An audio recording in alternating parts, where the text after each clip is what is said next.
get me that width. Now it just sounds okay. Yeah. Let's welcome everyone to Grief Burrito Band Width. Welcome everyone to Grief Burrito. This week we broke out our Sega Genesis to play the original Sonic the Hedgehog for our retro rewind. And did it go well? Blue balls. Wait. Science, boy. Whoa. Do you reckon eating him would be like eating a marshmallow? Easy peasy lemon squeezy, and it turns out it's hardy-wardy difficult. Like this game can itself though. When they said blue jizz, that's not the word I wanted to use. Cool. And you're like, no, and you die. Yes. How? Save Scum. I was like, please just last. Just get as far as you can. Like, just keep going. Yeah. Let's find out.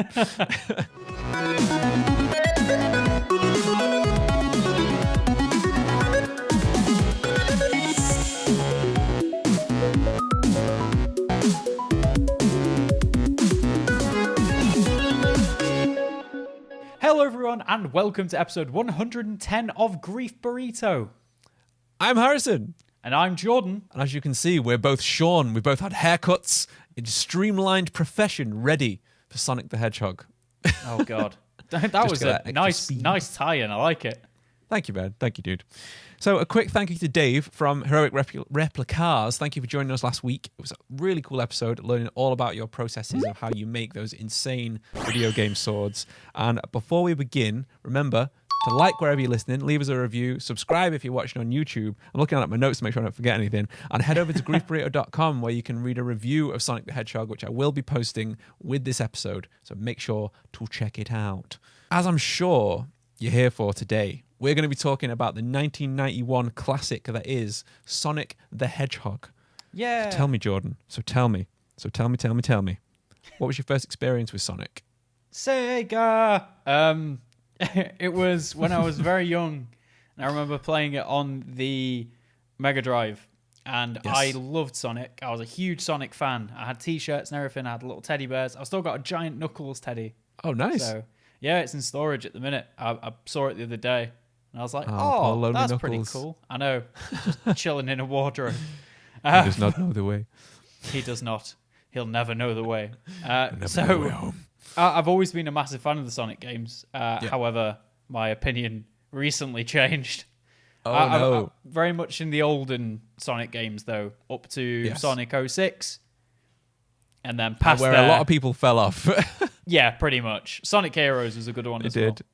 Yes, I believe that one's good. That's one that I've not played personally. My history with Sonic was I remember Green Hill Zone. That's it. And then I remember Sonic and Tails because a friend of mine, Will, had it. And with that one being multiplayer, we both used to play it together on his Sega because I never owned a Sega Megadrive or a Genesis that other people will know it as, obviously, around the rest of the world. There's quite a big difference in my mind between Sonic 1 and 2. And I'm sure other people will agree. Whichever you prefer, let us know in the comments below or wherever you're listening. And we'll get a chat going. But let's get into a bit of history of the game. Okay. So Sonic was created by Sega for a brand new mascot. So if Nintendo went red and had their Mario, Sega definitely went blue, didn't they, Jordan? Blue balls. Wait. They did indeed. Wait. Well, he is a blue ball sometimes. He is, yeah. Bit weird. Did you know that wasn't actually Sonic's first appearance, though, in a game?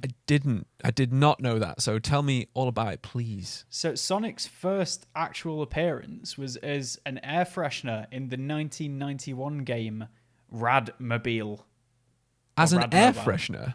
Yeah, as an air freshener, a little dangling air freshener in the car because it was a first-person car game. Oh, okay, right. So was that when he was Mr. Needlemouse before he was named Sonic? That is a very good question. I don't know, but it was more of a cameo. So take that, Pixar, and having cameos for stuff. Yeah, I mean, this game, it had like a very long development cycle. Like, I don't know if you looked into anything about the game being made, Jordan. It was in development for 14 months, I think, which is like double the time of any other game at this point. And the Sega Mega Drive had already been out for 3 years, if I'm correct. I think I've got that written down here. Yeah, for 3 years before this game even released. So it was like they had, was it Alex Kidd or Alex the Kid? I can never remember which it is. I think it was Alex Kidd. Alex Or am I Kidd. thinking of Kid? Or am I thinking Kid Chameleon? Oh, Kid Icarus. There's lots of kids knocking about in this early era of games. Whoa. They've got to be hip and cool. I think everyone in of Mascots though. So Mario is obviously Nintendo. Sonic is Sega. Who are some other mascots you can think of from video games? Like for consoles? Because obviously I'd say Crash is PS1. But yeah, Crash is probably for that one. Or Spyro. Spyro was very mascot designed, I would say. Very weird to have two, isn't it?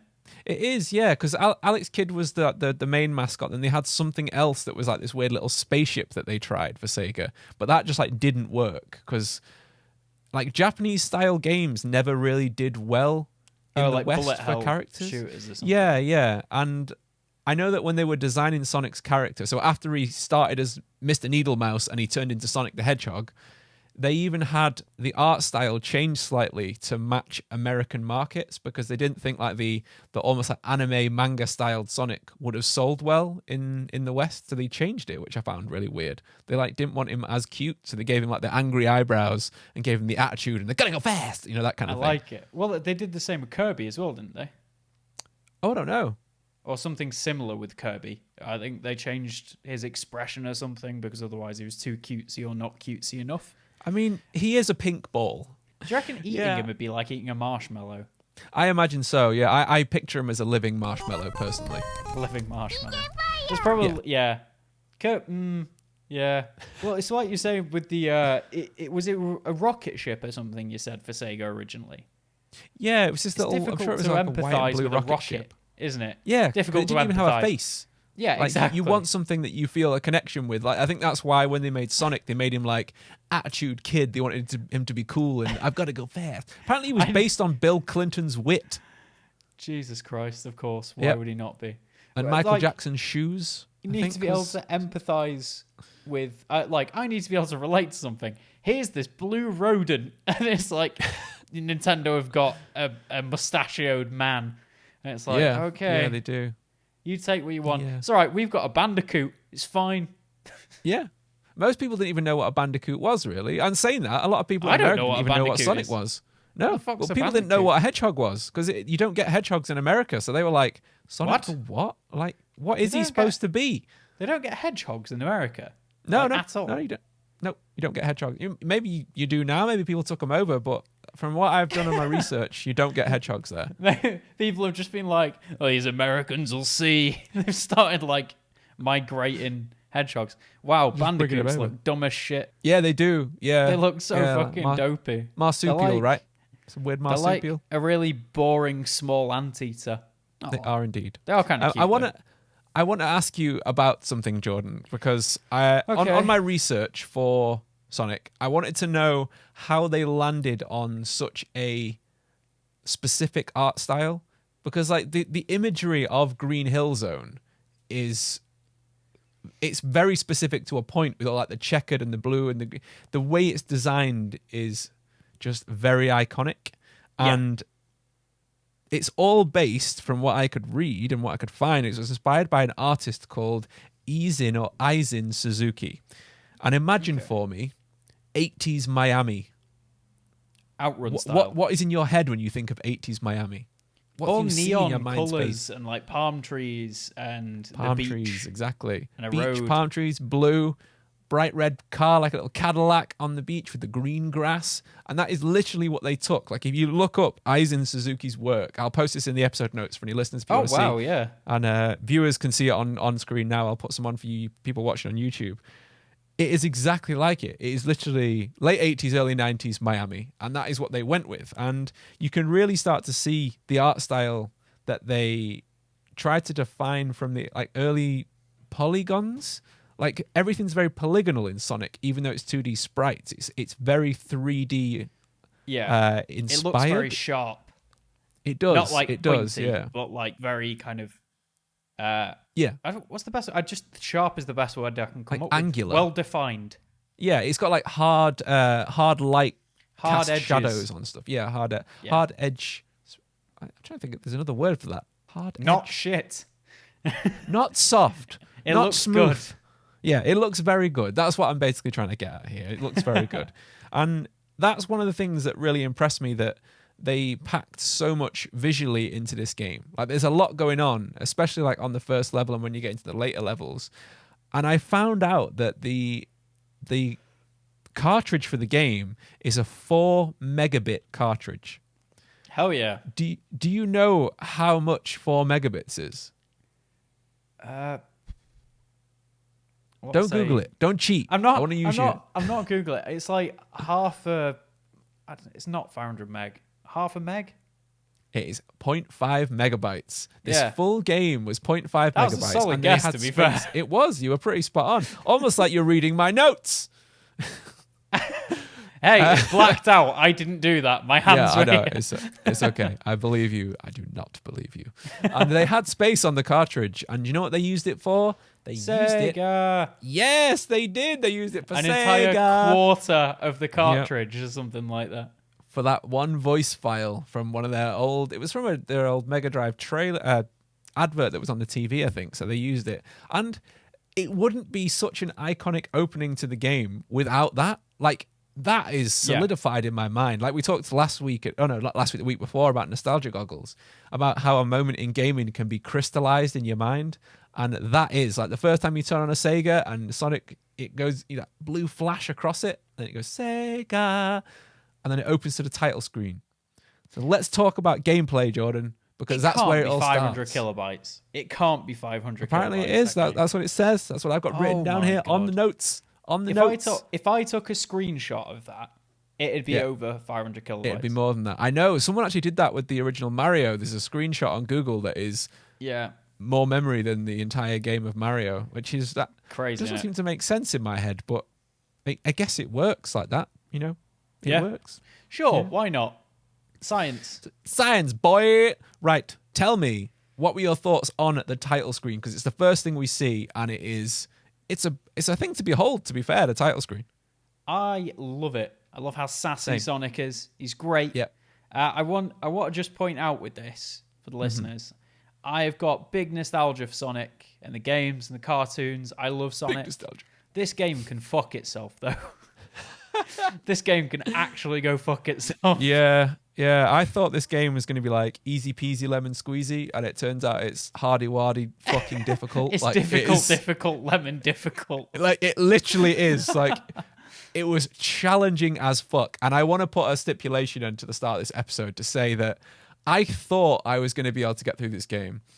I didn't use save skips like we mentioned earlier. I actually used level select. Oh, well, I save stated it because I was like, I am not starting from the beginning every fucking time because I know I can get to each level consistently. But if I just make a fucking tiny mistake or something, I don't want that to erase like 45 minutes worth of progress. I just don't have that amount of time. If I was young, sure, but if I had all the time in the world, but now I'm coming towards death. Now I got to make that time count. Yeah, you're buying a house, getting a mortgage. You can't be dying before the mortgage is paid. Man. You gotta stick to it. Oh, we'll see what state the house is in before I start decorating. Yeah, it'll be fine. It'll be fine, dude. So yeah, it was very difficult, but I don't want to say it wasn't enjoyable because there was definitely points to this game that I did really enjoy, but there was a lot of it that I got frustrated with. I would like to never see again. Yes. So let's start with the first level. Let's start with the classic that is Green Hill Zone. The music, just the way it kicks in. I mean, the music on the title screen with the da da da da da da. I could have just put that in rather than singing it, but I thought I'd treat the listeners. We'll do an a cappella thing. Dulcet tones with two of us. Yeah, over Discord with a slight delay. It's not going to have the charm of Smooth McGroove, is it? Smooth McGroove would listen to it and just like claw out his own ears. Yeah, it's just like, oh god, I'm never touching music again. To see it, yeah. He just gives up on music altogether. The music is you got like the layers of amazing bass, all made by the bassist from a Japanese band. Like he'd never done music before for a game, and he approached it like he was doing a soundtrack to a film. I thought he's never done music before. He's a musician from a band, and he'd never done music before. He just rocked. He's barely a guitarist. He's only a bassist. he just rocked up one day. They were like, "Are you in a band?" He goes, "Yeah," and he's not. He just walked into the wrong office. I think he actually would have said hi, which is yes in Japanese. Hi. Hi. Which confused a lot of people when I was in Japan, because I'd walk into a shop and go, hi, and they'd go, yeah, yes, what? It's just, they just wouldn't get it. Yes. Also, something I just want to bring up before I forget, because I know we're going to go past this in a moment. The bubble sound when you got the bubble shield, when it goes like, whom, is... Oh, that's so good. It's in tune every time. Every time you pick it up, it's like a semitone apart from whatever music is on any of the levels. So it always like goes bum dum. It always like goes up into the soundtrack, and that is so cleverly designed because it just ties it in like a spicy little knot of blue. I only said blue jizz. That's not the word I wanted to use. No, like a nice little bit of blue waffle, Harrison says. Oh, nice. I think I've been hanging around with Chart Select too much. Maybe that could be it. Harrison's the game designery person out of the two of us, and I just play a lot of games and do tech stuff. He does. So do tech. there we are. Tech. Secondary tech. Techno. That is still one of my favorite clips from any of our episodes when Ben Hickling says tech, secondary tech. Additionally, tech. Secondary tech. So I genuinely tech. don't remember that. I'll insert it. I'll find it. Thank you. I don't remember it. As soon as we record these episodes, they're gone out of my brain. They're on tape. I don't have to worry about it. It happens. I mean, when you get through 110 episodes, you realize pretty quick that a lot of stuff just gets lost to the ether. I've listened back to a few from episodes, and I'm just like, who said that? They're like, you. It's like, oh, it was right. You fucking... I'll just bleep that whole thing. Never mind. Long bleep. Yes. I have a note here, Jordan. Okay. It says, can you not spinach in one? Is that something you meant to read? I saw it before, and I have fucking no idea what it was. I assumed it was going to be a joke or something, but have you It was not. No. This is me... I made notes while I was playing. This is so, me having a stroke, Jordan. Yes. This is me having some kind of mental breakdown while getting frustrated at not being able to beat a game I could do as a child. What I meant to write was, and with the help of autocorrect, is can you not spin dash in one? No, you can't. No, you can't spin dash. And I was sure I remembered spin dashing in those loop-de-loops in Green Hill Zone. Me too. Is it in like a later version that they added spin? And I know it's in Sonic and Tails in Sonic 2, but did they put it in like another version of Sonic 1? Did they ever remaster it? I don't think so. Unless they've done it in every game since, pretty much. I'm pretty sure. So like Sonic Adventure DX and stuff like for the Game Boy. And that's a great addition. That to be able to spin dash is a great addition to the game. Oh yeah, like it's a because great the build up to Sonic as fast as he is, he's not like 0 to 60 in like half a second. He's 0 to 60 in a little bit. So a lot of times you've got to walk back and then run again and stuff like that. Gotta go fast, but I gotta take a warm up first. Like he's just got to back up. It is the only game I've seen that is like, hey, we want you to go fast, and that's the name of the game. And if you do, the game's like, what the fuck are you doing? Slow down. Slow down. Yeah, and it punishes you so badly for rushing. Like there's spike traps and enemies that pop out that you can't react fast enough to, and little fireball shooting things. It's designed in such a way that if you held like forward from level start, you're guaranteed to get hit by something in the the pathing, not the pathing, the what's it called? I forgot what it's called now. Slow cycles. zoom on Hazz's face. Cycles. Oh, right, okay. The loop, you mean? The game loop? Yeah, so you know characters have cycle. Yeah, so like you can get a perfect cycle when speed running. So you got to keep the stay in the cycle. Yeah. So if you're like the enemy cycling through an animation, or like I say animation, that'd be generous. A path, like you're guaranteed to hit something if you just hold forward. It's okay. Like, yeah. No, which I is get what you mean. Yeah. Obviously, I don't want it to be so easy. You just hold the go, but at the same time, otherwise it's not a game. You have to. I want to be able to hold forward for like more than 3 seconds at a time. Yeah, like I know that this game punishes you if you do badly. You always end up on the lower level where there's loads of enemies. If you can get fast enough to go up onto the higher parts of the screen, there are a lot less like enemies in the way while you're playing, which is more cool that it rewards you then, for that. isn't it? Yeah. And I was surprised that it was as puzzly as it is. Like, I don't remember Yeah. a lot of the block pushing and the switch pressing and all that kind of stuff. I know that, well, again, like, the aesthetic to this first instance of any gameplay that you get is damn fucking strong. Like, the green hill zone just looks amazing altogether. And Yeah. I noticed that when I jumped through the air, we had like loads of parallax scrolling, and I had to pause it and be like, how did they even do that on the Mega Drive? Because as far as I was aware, you couldn't really do real parallax scrolling other than like 2 layers. Because like the SNES could do it. Like you saw it on what's it called? Mega Man X. That had parallax scrolling, but it didn't have it to the extent that Sonic did. So like I had to go back into my notes to read this. So that the Mega Drive could render 3 layers, right? So you could have the sprites, which are like the animals, Sonic, enemies, and items that you can pick up, and it had 2 background layers. So I think you've got the distance, like the waterfalls and the sky, and then you've got the foreground elements, which are like the ground and the trees, that kind of thing. However, they used a priority rendering system to show that some layers could be shown over the top of other layers so that Sonic could move behind the trees, that's like a really cool thing to do. That's way advanced to do on a console as old as this. And that's something that COD is still having glitches with. So long. Yeah, that definitely is why, because they put a lot of thought into it. But as I said, then it made me laugh because COD was having glitches with the layers the other day, and I was like, Sonic did this on the Mega Drive. We're in the future now, and you can't get name layers right. These games are basically the same thing, you fucking losers. You fucking idiot, yeah. So I was like, how could they do parallax sky movements? Because if you look at the sky, like the clouds are all moving and the mountains move at a different rate. I thought you meant now. I was like, what? Looking outside, and, oh my God. No, they had this thing called, what was it called? Line scroll, where they break up the back layer into like horizontal blocks that slide across each other at a different rate. And to even think about implementing that when you've only got those 3 layers is very, very advanced. And I found that incredibly impressive.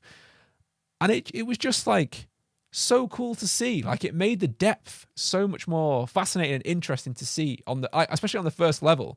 If you played other games, if you went from a NES to this, like I did, that's amazing. Like that blows your fucking little mind. Yeah. And then you've got the dithered waterfalls as well, where like the water flows in front of Sonic, but it's actually made of holes, like a holy layer.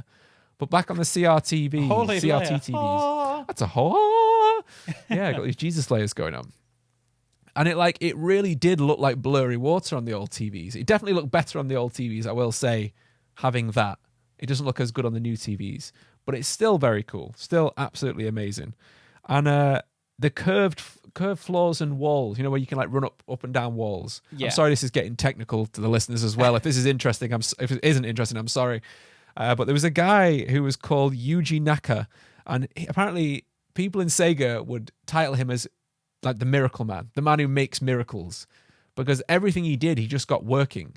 One of the things is just that he managed to get the frame rate constant on this game when you're moving so fast on old hardware, with all these different layers and draw distances going on and the parallax scrolling, but also to work like the curved floor, like the mathematics of getting Sonic to run up along a curve, when if you think like a lot of games at the time were using like blocks. And what did we talk about last time with Nostalgia Goggles about Crash, about the bounding boxes and the colliders and stuff, yeah.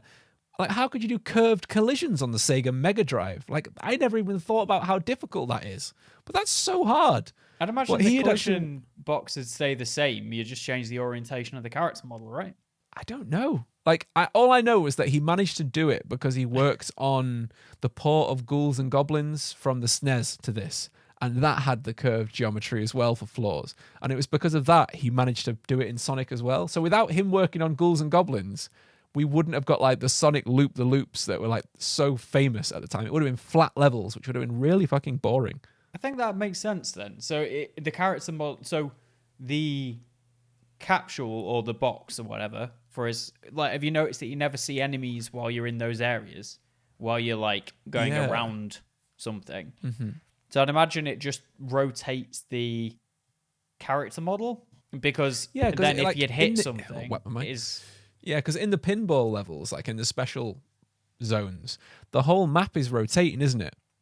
Yeah. So I guess that was another wonder that he managed to rotate the entire screen space while the character was spinning and falling through. Did you manage to get any Chaos Emeralds, by the way? I think I got 3. Really? I didn't get any. Oh, those levels are fucking horrible. They're so disorienting.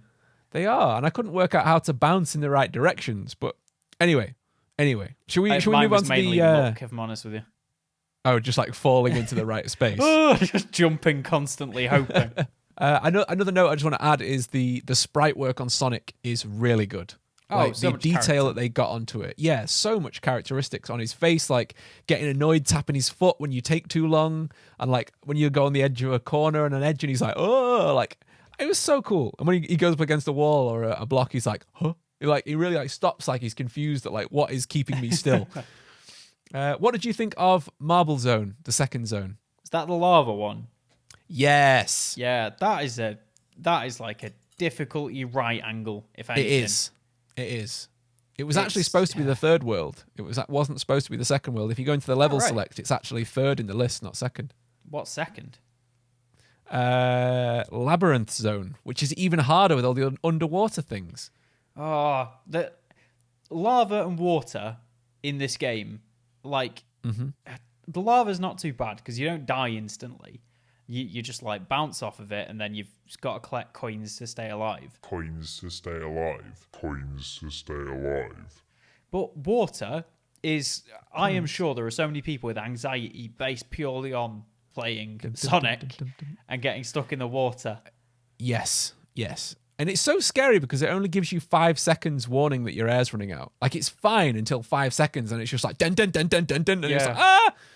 Like on that level, like with the lava Marble Zone, I was shitting rings like I was having a Vindaloo. Like I couldn't get anywhere. I just had to keep collecting rings and what's it called? Like the invincibility frames. I was just counting on that to just keep going and get as far as I could. Powering through. I thought, literally, like I thought I got stuck at one point as well because I like went on a spring thing and it brought me up onto a ledge and I went left instead of right. And I landed on this little ledge and I was stuck there like there's nowhere to go.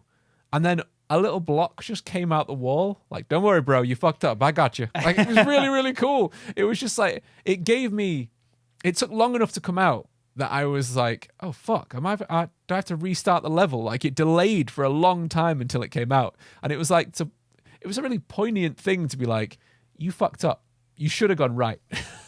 Yeah, you've done this to yourself, but I'm going to help this once. Yeah, I'll help this time. Like, I know the lava's hard. All you had to do was hold right, and you would have been fine. So what did you think of Labyrinth Zone and getting back onto the water and air management and the little robots that are from the cartoon? It was fine. It's difficult because that's where I save Scum the most.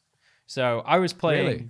I was playing on the RG351P that was so lovingly handed over by Retro Dodo. Thank you so much, Brandon. Thanks again, Brandon, you wonderful boy. And it's great being able to like save your state, and then if you fuck up or something goes wrong, you can just go back to that state. I did it a few times where I overwrote a save instead of loading one. Which really, I did one where I cleared like an entire level and then pressed load instead of save as well. Oh, no way. I was like, no. But it's, the water level was like fine. The music underwater is kind of cool. But the music for this whole game is absolutely banging. Amazing. Breathtaking. Absolutely banging, yeah. The issue comes with the breathing thing because you'll get like an audible thing that will be like ding every now and again, and it'll tell you that your oxygen's depleting, which you know it's depleting, but you know you're drowning. Yeah, and then it'll be like, you got 5 seconds. They are 5 of the fastest seconds I've ever seen in my life. Oh, they go quick. And you're like stood on one of those little bubble things, like waiting for the bubbles to come out. Like, come on. What? And then you're like, the bubble's coming. And then you wait and it's the small bubble cycle. And you're like, no. And you die. Yes. The amount of times I've got it on like 0.1 second. And I was like, oh, thank Christ. Yeah. I do love that animation as well, though. Like when he breathes in and the sound is really satisfying. It's got a really good noise. Yeah, there's a lot of like underwater stuff that surprised me about it. Like there was a moment where you'll probably have experienced this as well, where this like gateway opened and Sonic gets sucked through like this wavy like tunnel, and you're spinning in 3D though. Like his legs come forward. You said sucked. I'm sorry. Sorry, I know. Yes. It's all right. Sonic. We're only 12-year-olds. What did you expect? Yeah. So there's enough of that on the internet. Oh God, don't. You flow through, fan base. and I know. And he catches on like a bar, like a vertical bar. And then you've got to go up or down to avoid spikes. That really, really impressed me. Like I did not expect that. I didn't remember. And he's like grabbing on, and his quills are like flowing in as the water's like dragging him backwards, and you go up and down, let go again, and grab onto another one. That was really, really cool. And as well as the moving conveyor belts that were underwater, it was like platforms that like dragged you around. That was really cool. Yeah. It was difficult though. It was hard. Like there was a lot of challenging platforming that I don't remember being anything like it. And I can see where the cartoon, like the one that you really loved, the one where they're in Mobius. Yeah. Like the really cheesy kids one. Wait a minute. Was that the one I actually liked? Yeah, I'm sure that was the one you liked. Because we had the Terminator crossover one, they're like post-apocalyptic. Oh, there was Sonic X, and then there was the other one. And there's the one which with is like slow going. The earlier one. Yeah, that's the one. And I can see why Mobius is designed like it is in that. Like it's very, very inspired by this game, which you can see like straight away. Yeah. Even though Tails is in it, obviously, because it was the second game. I actually didn't beat Robotnik on this level because you have to fight him underwater while you have to chase him up this thing while you're running out of air, and I just kept dying. So did you manage to do it? Yeah. Fuck. How? Save Scumming.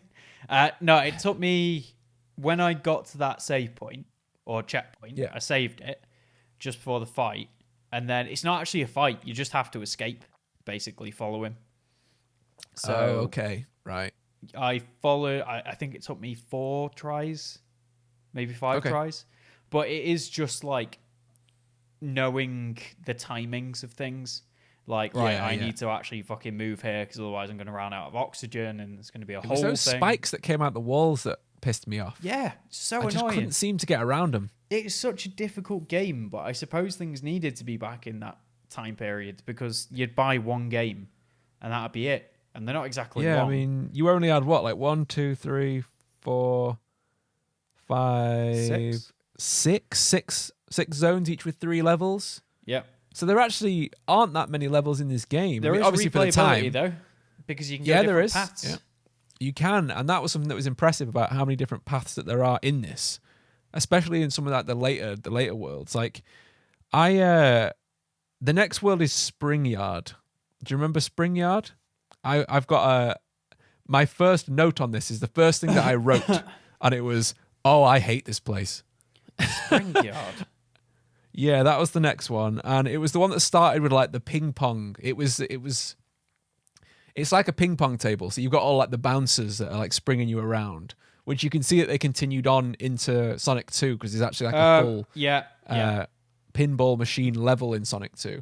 And in this one, like the first part of the world, when you drop out into it, there's some flashing lights. I don't know if you caught what they said, but they say cope. And I was like, mate, I'm fucking trying. Why does it say cope? What? Is this like a bad Japanese translation or something? No idea. I couldn't see anything online about it. Or like, that's something worse. Nice. And it's not like cope. Existence is pain. Cope. Try and cope through this level. Yeah, I just thought this one was like, I couldn't even get through the first zone in this one. I actually skipped to zone 2. I managed to do 2 and 3. This one for me was easier than Scrap Brain Zone. Scrap Brain Zone was the worst for me. Oh yeah, like Scrap Brain is insanely hard. Like I don't even think I got through a full level of each one of those. And like Robotnik on the end of this one had like an insta-kill spike on the bottom of him, which was like that wound me up. Like I put a picture on the socials, which is at griefburrito. If anyone is looking, I'll post it on the screen for any YouTube viewers. And it was just like a close-up of Dr. Robotnik, which just fuck this guy. Like he was such a dick. He was like looking at the camera, grinning with his like, fucking spike across the bottom. The next world is Starlight Zone, which has some nice chill music. Not Starlight Brigade then. Nice and chill. Not Starlight Brigade. No, it was nice and chill. I was vibing along to music in this one. It was almost like cafe music, and you can feel how much this one inspired Chemical Plant Zone for the second game. Yeah, like, I know I'm making a lot of comparisons between Sonic 1 and 2 here because 2 I've got more experience with. So I could see exactly where it flowed in. They obviously were like, oh, this level feels great. And the movement in it, I noticed, was a lot smoother. There weren't like things that kept catching you other than there was a few moments where you were running straight ahead and there'd be something right ahead of you and you couldn't stop and you just like ran into the enemy. Or there was those little bomb guys. I think it was those. Oh, a lot of bomb guys can fuck themselves as well. Yeah. There was a moment where there was a tunnel with... You can't kill them and they just fucking explode. They do. Like, you should be able to hit them and cause them to explode, not hit them and take damage. Like, that would make more sense. And the explosion should trigger the other ones, I think. But maybe they couldn't do that. There's a point in, like, a tunnel where there's loads of those guys on the ceiling. And on the floor is one of those things that you can't run into. So it's like... If you touch them, you take damage. And if you don't touch them, you're probably going to take damage because you can't get far enough away. Yes, that's right. Yeah, you can't seem to get far enough away from these guys. And this is where they introduce like the spike flippers, where it's like a seesaw with a spiky ball on and you jump on it and it goes up in an arch, like a parabolic arch, lands on it and pings you back up. Yeah. And like, that's impressive. Like the physics mechanics in a Mega Drive game that's quite that advanced is very cool. Yeah. And it was this where it dawned on me where every... like little mechanic like that you experience in a level is usually what you use to fight Robotnik. Yeah. So it's kind of nice that it's setting you up for it, but it doesn't really give you enough of it ready to fight Robotnik, in my opinion. And every time I got like an invisibility sparkle on this, I was like, please just just get as far as you can. Like, just keep going. Yeah, and that's exactly it. Just like, fucking get me out of here now. It was just panic. Like, a lot of this game for me was just like, get me out of this and on to the next level, which was a shame because I wanted to enjoy it more. Like, I love the visuals of this game, but the gameplay lacked a little bit for me. Don't you think? I think the gameplay is pretty tight. I think it's good, but it's not aged incredibly well when you look about accessibility. No. I think, I don't think it has at all. Younger us were just much more patient with the games and had the sponge-like brains to deal with it. Yes. But now I'm brains. just like, I only finished it because I knew I had to for the episode. I wouldn't have finished it again, like, same. If I was just doing it myself. Because I've done that before. Same. I load up Sonic, like, awesome, I'll play some. And I get to whatever the second level was called. The Marble Zone. Marble Zone, yeah. Mm-hmm. And I'm just like, yeah, this is hard. And I just give up. But I did the same with Resident Evil 1, the remake. Yeah. Because I was like, I was so much more patient as a child. We were. And that's something we spoke about on another episode as well, didn't we? Like that 2 weeks ago as well, maybe? Like, we were saying that how it's not all so that you're just patient. It's also that it's because you have less games to play. So if you want to play something, you better get good at this, because otherwise you're going to be stuck playing Green Hill Zone over and over and over again, like I was. Because apparently I never got good enough on the times that I did have the ability to play this game. And I wish I had more nostalgia for it. Like, I love the nostalgia that I have for Green Hill Zone. Like, that first level is still as good as it ever was. Oh, hell yeah. Like, everything about it is perfect. Like, you can tell it's a very well-designed level. And there's a lot of design gone into the later levels, but I don't think it's design in terms of how is the player going to enjoy playing this. It's more make the level complex to be interesting. Yes, I agree. I heard all of that. Sorry, I had to let the dog out of the room. It's okay. The listeners probably enjoyed it maybe, but they may have turned off. Walking away. Tell me. Wow, that guy's just got bored of his own episode. Fucked off. Yeah, wow, he's gone. I want you to tell me about the wonder that is Scrap Brain Zone, because first pit, insta-death. Second pit, insta-death. Holy shit, this fucking level is hard, man. It has electricity. It has moving platforms. It has pistons. It has pneumatic tubes. It has literally everything. And the majority of it blades, is fire, swinging swords, crushing danger. You can't see any of it until it happens as well, which is just fucking awful. It's so annoying. But so annoying. Like I would hate to be a kid not knowing about the level skip, getting to this point and dying. And being like, what now? What's the level skip? What is this? Because I wasn't aware. So when it goes onto the lovely title screen with the ba ba ba ba ba ba ba ba ba ba ba, yep, all you do is you press up, down, left, right, hold A, and then press start. Oh, that would have been nice. It would, yeah. I was going to tell you, but then I was like, I wonder if he knows about it. No, and I just played through it like a fucking like a or a champ, whichever you prefer. A spamp. Yeah.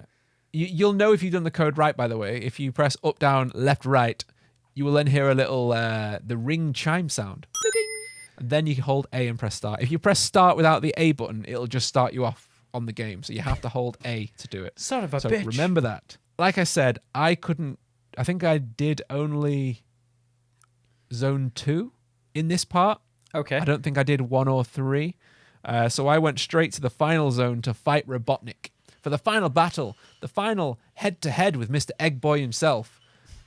And this is just like a straight battle, isn't it? So you've just got the room, which is it feels a lot more like a Mega Man boss, this one. So it's a room with these pistons that come down, and Eggman or Robotnik will be in one of these pistons that you just have to jump into. Robotnik, more like, no good. And then electricity goes across the ceiling, and you have to jump between it. But the thing is, when you do it with the level select, you don't have any rings.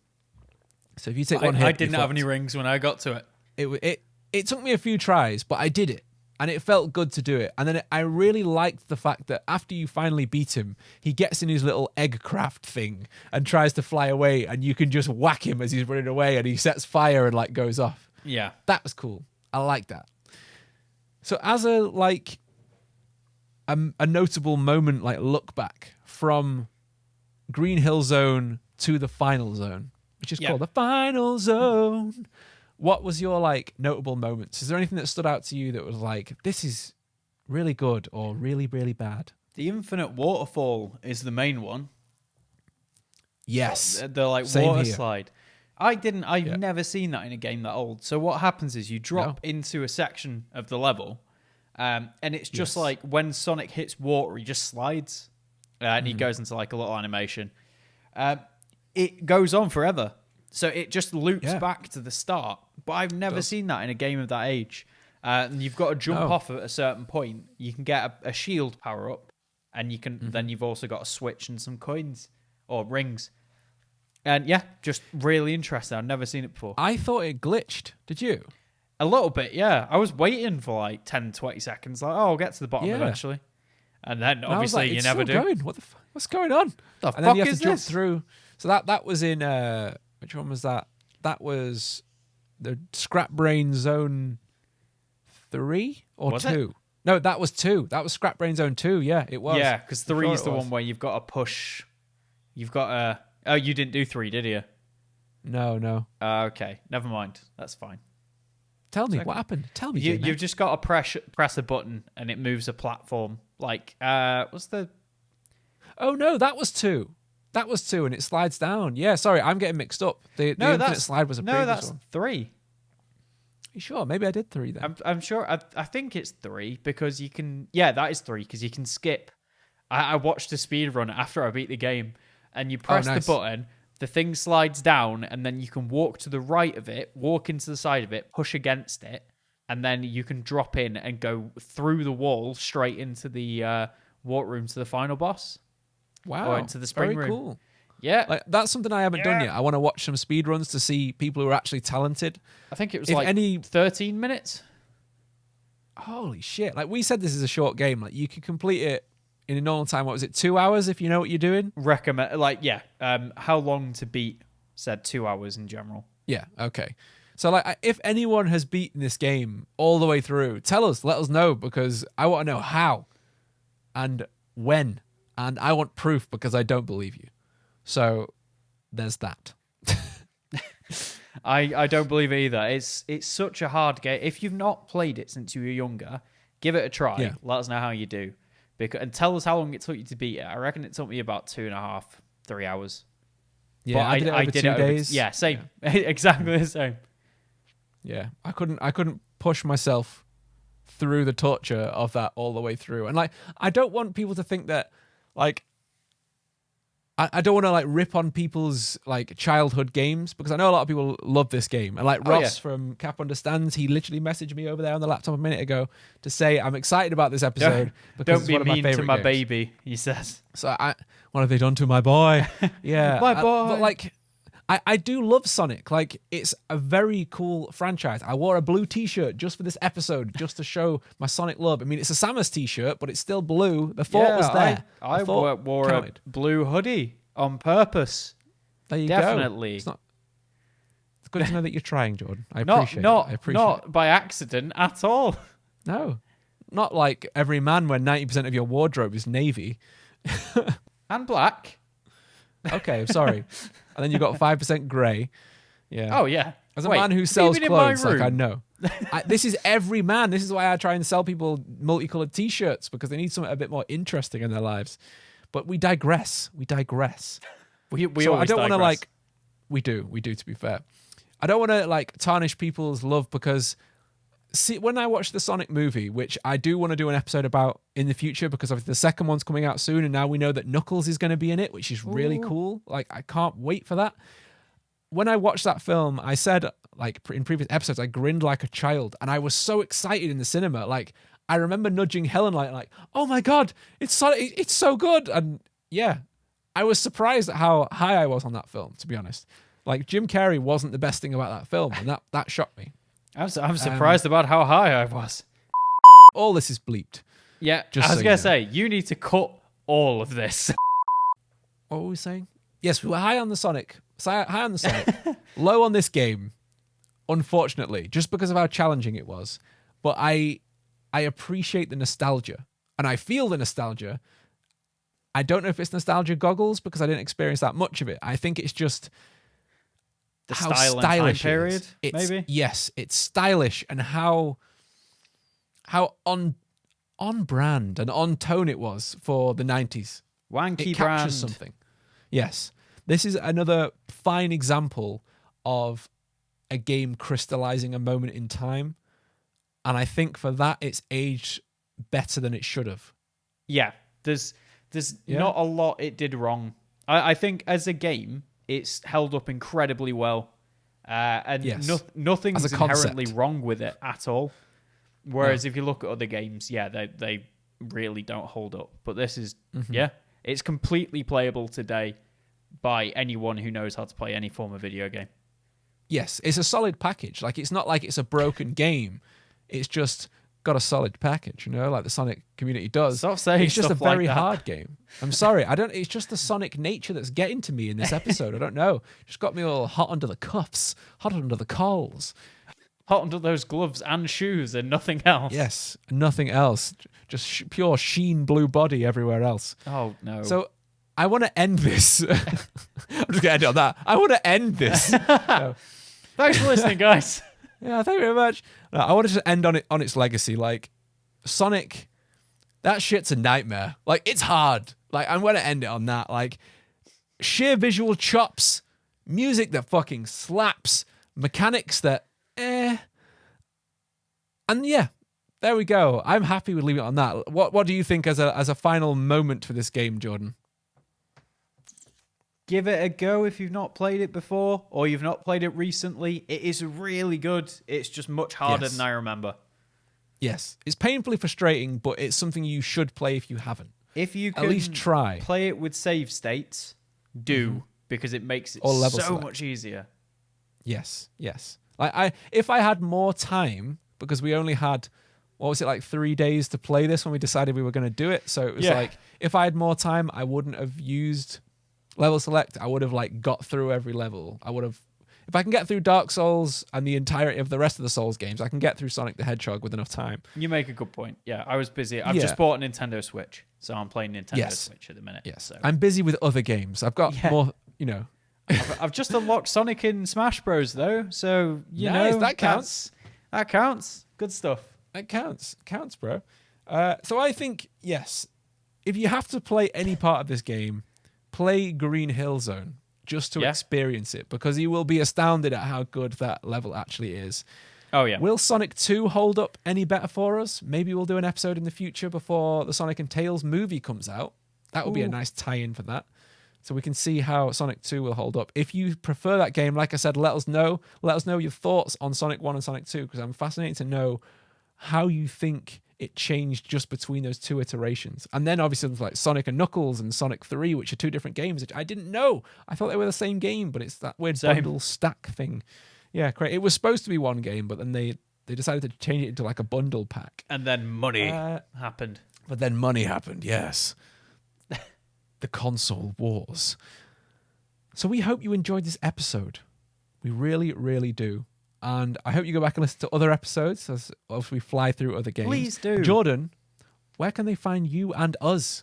They can find me at the Mr. John Core on Twitter. Sometimes I post pictures of my puppy. That's pretty cool. Wondered what you were going to say then. Sometimes I post shirtless pictures of myself and others. Pictures of my put and then just like bleep it. I'm going to bleep it. I'm going to bleep it. Please don't. And you can find us everywhere at Grief Burrito, and I mean everywhere. Everywhere, and especially on griefburrito.com now. Hell yeah. So get over there. Yes. There's going to be all shiny new stuff on there soon. And you can find me at Hazz Wild absolutely everywhere. And remember to leave us a review on this episode, because it helps us reach new listeners and it helps the podcast grow. That is the only real way to grow a podcast. It's by word of mouth. So if you recommend us and you want us to do better things, and if you want to give feedback on how our episodes can improve, let us know. We're always up for critical feedback. Please. But it's got to be critical. Really critical. Really scathing remarks. Oh, right. I thought you were just giving I thought you just said critical instead of constructive. But no, you're just asking people to be harsh. Be harsh. No, I'd rather constructive. I would spit on me, call me scum, be critical, and tell us how we can be better covered in spit. Because at the end of the day, that's the feedback we need. And if you're watching on YouTube, don't forget to subscribe. Please. So Jordan, should we wrap this shit up? Hell yes. Wrap it up and put it in a little blue ball. Let's do it. Let's get out of here. Spin dash. Gotta go fast.